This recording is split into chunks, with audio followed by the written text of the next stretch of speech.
नमस्कार साथियों, आज हम पढ़ने वाले हैं हेलो एरिन्स का निर्माण। चलिए देखते हैं। चलो, तो हेलो एरिन का निर्माण देखो, ध्यान रखना, विरचन का मतलब क्या होता है? निर्माण। विरचन का मतलब क्या होता है? निर्माण।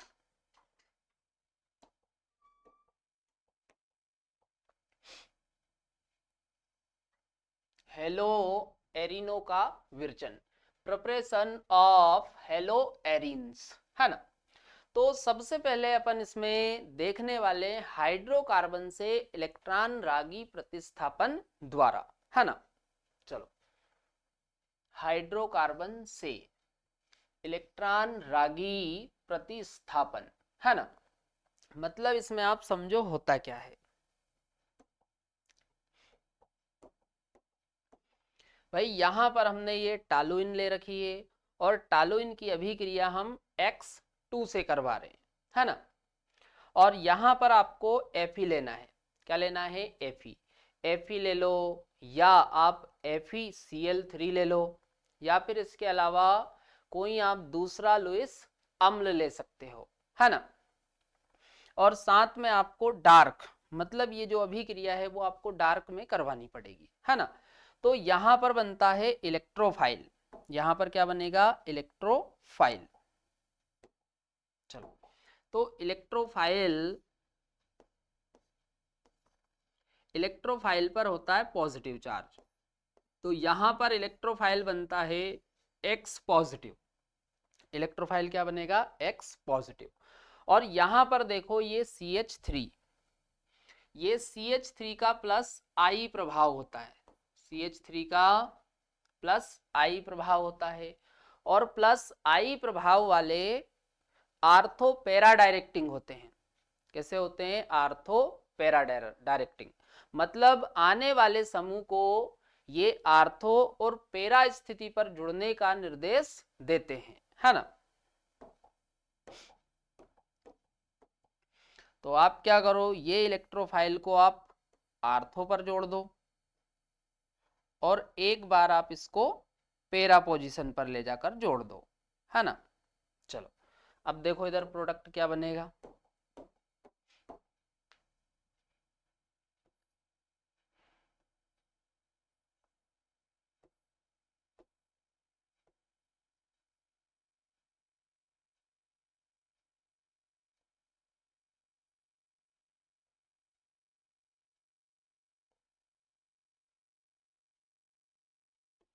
CH3 और ये यहां पर हमने जोड़ दिया X।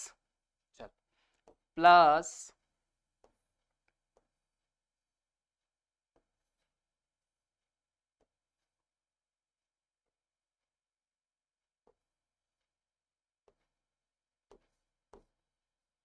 CH3, और ये अब अपन इसको जोड़ देते हैं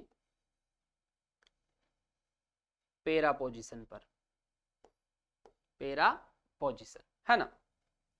तो अब यदि अपन इनके नाम देखें तो देखो यहां पर जो हेलोजन है वो कौन सी पोजीशन पर है? आर्थो।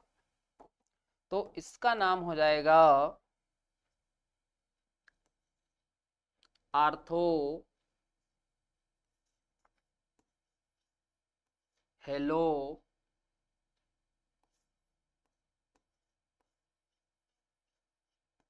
टालुइन। क्या नाम हो जाएगा? Ortho hello toluene. चलो, और इसका नाम हो जाएगा पैरा हेलो टालुइन। तो ये बन गया आर्थो हेलो टालुइन और ये बन गया पैरा हेलो टालुइन। मतलब यहां पर क्या बन रहे हैं? आइसोमर, है ना भाई। ये दोनों एक दूसरे के क्या है? आइसोमर। अच्छा, पढ़ लो एक बार जो लिखा हुआ है। एरिल क्लोराइडो तथा ब्रोमाइडो का निर्माण, है ना। मतलब अपन इस तरीके से एरिल क्लोराइडो तथा ब्रोमाइडो का निर्माण कर सकते हैं ना। आयरन या आयरन थर्ड क्लोराइड, आप आयरन ले सकते हो या इसकी जगह पर आयरन थर्ड क्लोराइड ले सकते हो, है ना।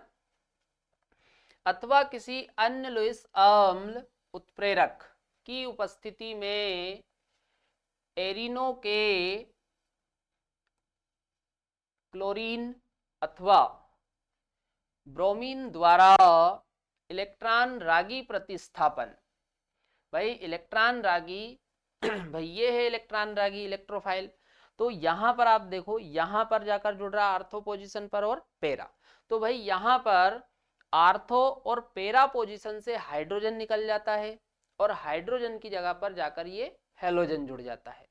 तो भाई अपन क्या बोल रहे हैं, इलेक्ट्रॉन रागी प्रतिस्थापन, इंग्लिश में बोलेंगे इलेक्ट्रोफिलिक सब्स्टिट्यूशन, है ना। चलो, द्वारा आसानी से किया जा सकता है। चलो नोट करो ये।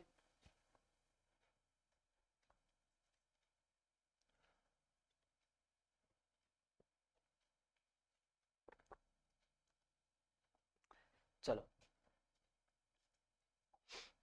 अगला देखो चलो अब ये कुछ पॉइंट याद रखना आप लोग अब देखो, ये जो आर्थो और पेरा समावयवी होते हैं, इनको अपन अलग करते हैं गलनांकों के आधार पर, है ना। क्योंकि भाई इनके गलनांकों में अंतर ज्यादा होता है, तो अंतर होने के कारण इनको अपन आसानी से पृथक कर सकते हैं कि भाई कौन सा आर्थो है और कौन सा पेरा है। चलो, आर्थो तथा पेरा समावयवियों को उनके गलनांकों में अत्यधिक अंतर होने के कारण सुगमता पूर्वक पृथक किया जा सकता है। चलो, तो ध्यान रखना इनके गलनांकों में अंतर होता है और इसी कारण अपन इनको आसानी से पृथक कर सकते हैं, है ना। चलो अगला देखो, अब इस प्रकार से यदि हम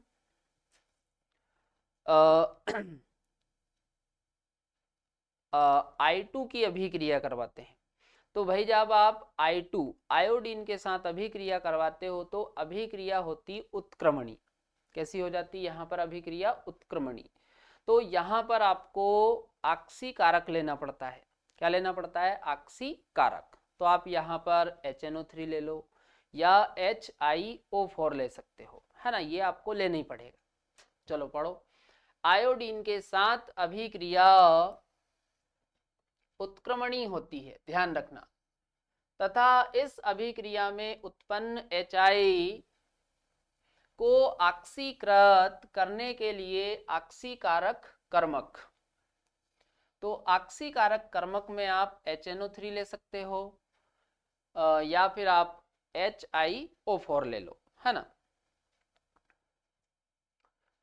अच्छा, अब इसके बाद भाई हम फ्लोरीन की बात करें, तो भाई जो फ्लोरीन वाला होता है इस प्रकार से हम नहीं बना सकते, है ना, क्योंकि जो फ्लोरीन होता है वो बहुत ज़्यादा क्रियाशील होता है और इसी कारण यहाँ पर अपन फ्लोरीन वाले यौगिकों का निर्माण नहीं कर सकते, है ना।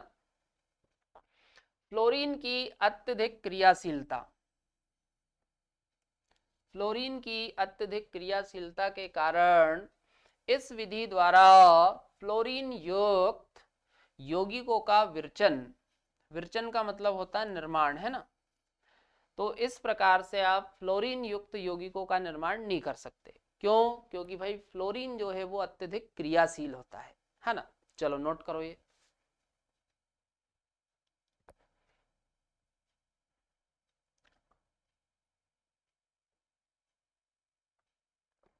चलिए नोट, चलो आगे देखो।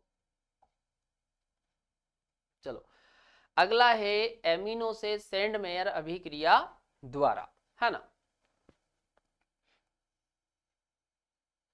चलो अब यहां पर आपको क्या लेना है भाई, आपको लेना है यहां पर प्राइमरी एरोमेटिक एमीन। जैसे यहां पर आप देखो हमने क्या ले रखा, प्राइमरी एरोमेटिक एमीन। चलो, और यहां पर आपको लेना पड़ेगा NaNO2 प्लस HX, है ना। और टेम्परेचर आपको लेना पड़ेगा 273 से 278 केल्विन, है ना। तो यहां पर क्या होगा, यहां पर बन जाएगा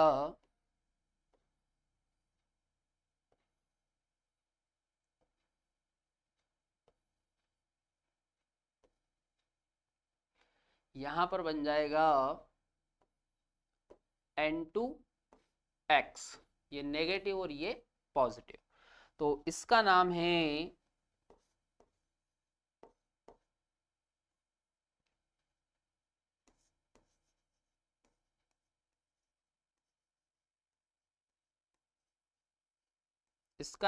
बेंजीन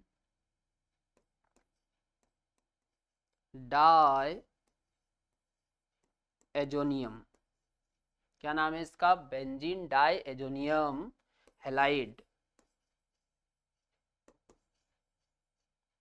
क्या नाम है इसका? Benzene diazonium halide. चलो पढ़ लो जो लिखा हुआ है। जब ठंडे जली खनिज अम्ल में घुली, क्या बोल रहे हैं? जब ठंडे जली खनिज अम्ल में घुली अथवा निलंबित किसी प्राथमिक एमीन को सोडियम नाइट्राइट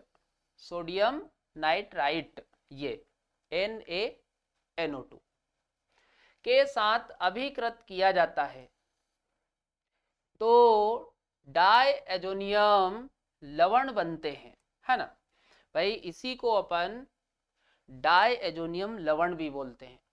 इसी को आप क्या बोलते हो? डाई एजोनियम लवण, या फिर इसी को अपन बेंजीन डाई एजोनियम हैलाइड बोल दो, है ना। चलो नोट करो, फिर आगे देखते हैं अपन।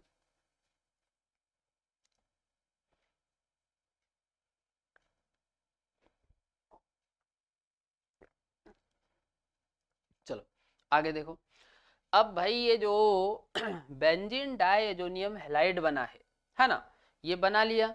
अब बनाने के बाद आपको इसकी अभिक्रिया क्यूप्रस हैलाइड के साथ करवानी है। किसके साथ अभिक्रिया करवानी है? Cuprous halide. चलो तो यहां पर क्या होगा भाई? यहां पर हो जाएगा प्रतिस्थापन। यहां पर क्या हो जाएगा? प्रतिस्थापन। चलो देखो, ये जो X है ये यहां पर जाकर जुड़ेगा और ये जो समूह है यहां से बाहर चला जाएगा।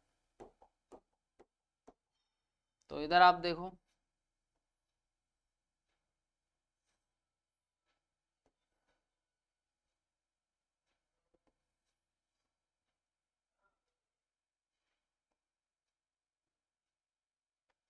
तो यहां पर X आ जाएगा और N2 साथ में ये N2 बाहर चला जाएगा, है ना। चलो तो यहां पर आप देखो ये बन गया एरिल हैलाइड। क्या बन गया? Aryl halide. चलो अच्छा, यदि अपन यहां पर ये X की बात करें तो X की जगह पर आप क्लोरीन ले सकते हो या आप ब्रोमीन ले लो, है ना। क्लोरीन ले सकते हो या ब्रोमीन ले सकते हो, है ना। तो भाई यहां पर क्या होता है कि भाई ये जो X होता है इसके द्वारा ये वाला जो समूह होता है इसका प्रतिस्थापन हो जाता है ना। चलो पढ़ो एक बार।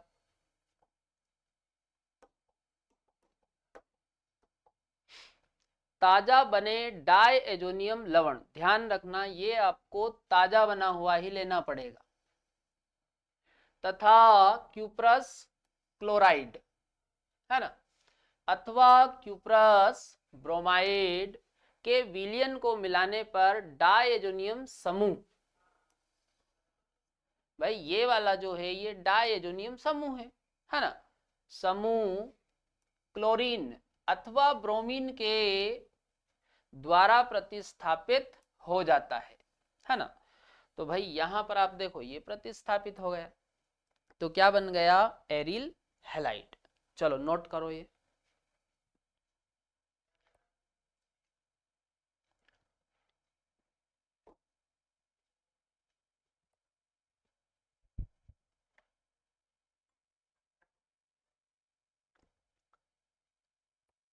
चलो कल्याण नोट।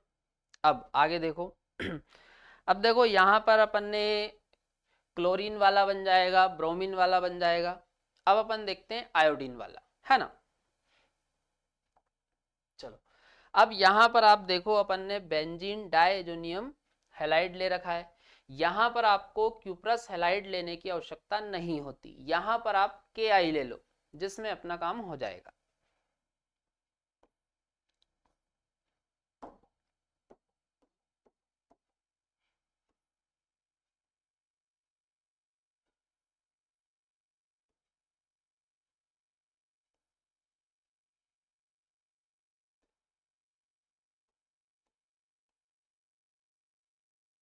और ये N2 बाहर चला गया, ठीक है। चलो पढ़ लो एक बार।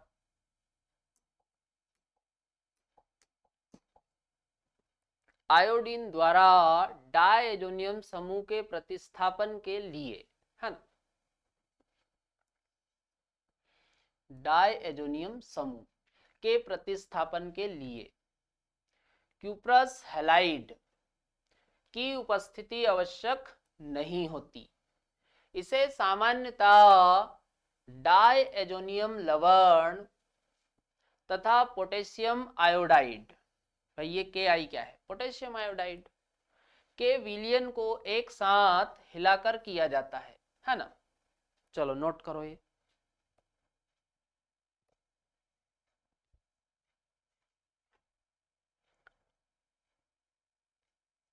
चलो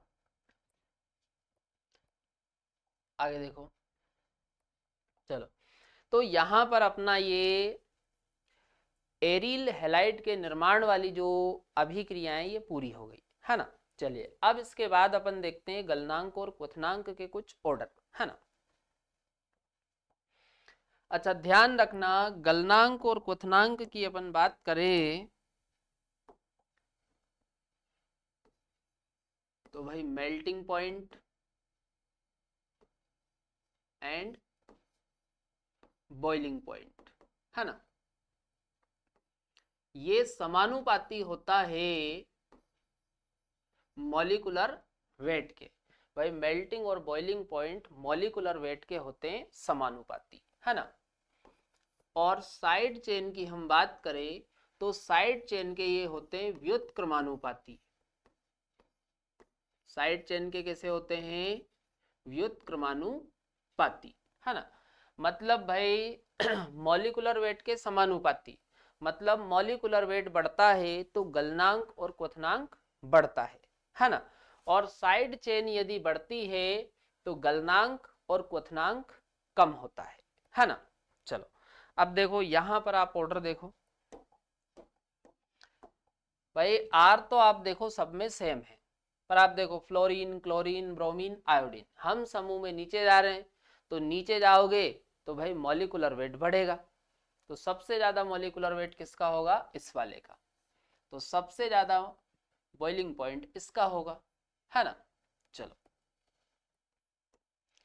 अगला देखो अब यहां पर आप देखो x x x, भाई x तो सब में ही है, पर आप देखो यहां पर कितना कार्बन है, एक, इसमें आप देखो दो कार्बन है, इसमें तीन कार्बन है। तो भाई जहां पर कार्बन ज्यादा होंगे वहां पर मॉलिक्यूलर वेट भी ज्यादा होगा, तो भाई इसका बॉइलिंग पॉइंट ज्यादा होगा और इसका बॉइलिंग पॉइंट सबसे कम। चलो अगला ऑर्डर देखो। अब यहां पर आप देखो ब्रोमीन ब्रोमीन ब्रोमीन, अच्छा कार्बन देखो 1 2 3 4, इसमें देखो 1 2 3 4, इसमें देखो 1 2 3 और एक ये 4, तो कार्बन भी समान है। तो अब यहां पर आपको क्या देखना पड़ेगा, साइड चेन। भाई इसमें आप देखो ये सीधी है ना, पर यहां पर आप देखो ये एक साइड में आ गया, ये दिख रहा ना, ये साइड में लगा हुआ, जबकि इसमें आप देखो ये भी साइड में, और ये आप देखो एक कार्बन भी साइड में चला गया। मतलब भाई आप देखो इसमें कोई साइड चेन नहीं है, यहाँ पर देखो ये एक साइड चेन जैसा आ गया, यहाँ पर आप देखो एक ये नीचे एक ये ऊपर। तो भाई साइड चेन बढ़ने पर जो मेल्टिंग और बॉइलिंग पॉइंट है वो कम होता है। चलो तो यहाँ पर यदि हम बॉइलिंग पॉइंट का ऑर्डर देखें तो सबसे ज़्यादा बॉइलिंग पॉइंट इस वाले का होगा और सबसे कम इसका होगा। चलो समझ में आया। नोट करो ये बॉइलिंग पॉइंट के ऑर्डर।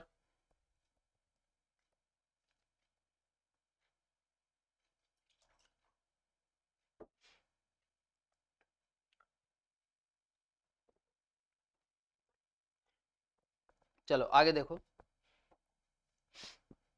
चलो यहां पर देखो, अब यहां पर आप देख लो ये आइसोमर है, क्या बना रखे हमने, आइसोमर, आर्थो पेरा मेटा, है ना, ये आइसोमर है।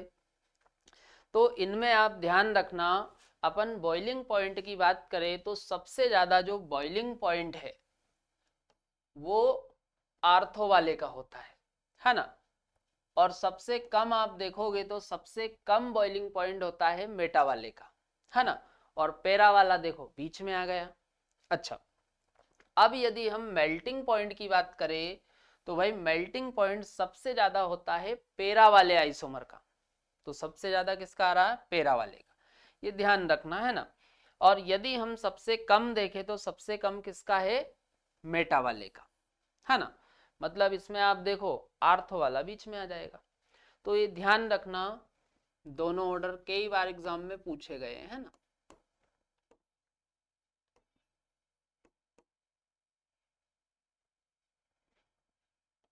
चलो नोट करो,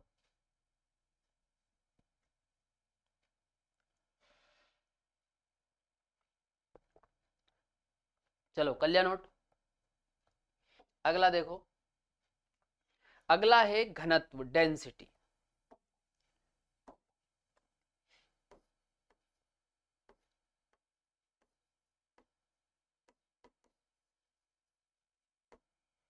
चलो डेंसिटी की यदि हम बात करें तो जो डेंसिटी है ये भी मॉलिक्यूलर वेट के होती समानुपाती, मतलब मॉलिक्यूलर वेट बढ़ेगा तो जो डेंसिटी है वो बढ़ेगी। चलो इसमें आप देखो देखो कार्बन की संख्या समान है, इसमें भी 3 कार्बन, इसमें भी 3, इसमें भी 3। हाइड्रोजन देखो 7 7 7, पर इसमें देखो क्लोरीन, इसमें ब्रोमीन और इसमें आयोडीन। तो भाई इसका मॉलिक्यूलर वेट ज़्यादा, तो इसकी डेंसिटी भी ज़्यादा होगी और इसकी डेंसिटी कम। चलो अगला देखो, इस वाले में आप देखो कार्बन एक है, इसमें भी एक है, इसमें भी एक है। अब इसमें आप देखो कितने क्लोरीन है, 2। अब इसमें देखो 3 क्लोरीन आ गए, इसमें देखो 4 क्लोरीन। तो भाई यहाँ पर 4 क्लोरीन होने के कारण मॉलिक्यूलर वेट ज़्यादा है, तो मॉलिक्यूलर वेट ज़्यादा है तो इसकी डेंसिटी भी ज़्यादा होगी, ये ऑर्डर बन जाएगा। अच्छा, अपन इनकी जल में विलेयता देखें तो वो जो हेलो एल्केन होते हैं ये जल में बहुत कम विलय होते हैं, है ना। चलो पढ़ लो, हेलो एल्केन जल में बहुत अल्प विलय होते हैं, ध्यान रखना जल में ये बहुत अल्प विलय होते हैं। और हेलो एल्केनों की जो प्रवृत्ति है वो कार्बनिक विलायकों में घुलने की होती है ना, मतलब ये कार्बनिक विलायकों में घुल जाते हैं। हेलो एल्केनों की प्रवृत्ति कार्बनिक विलायकों में घुलने की होती ये कार्बनिक विलायक में घुलते हैं, है ना। चलो नोट करो ये,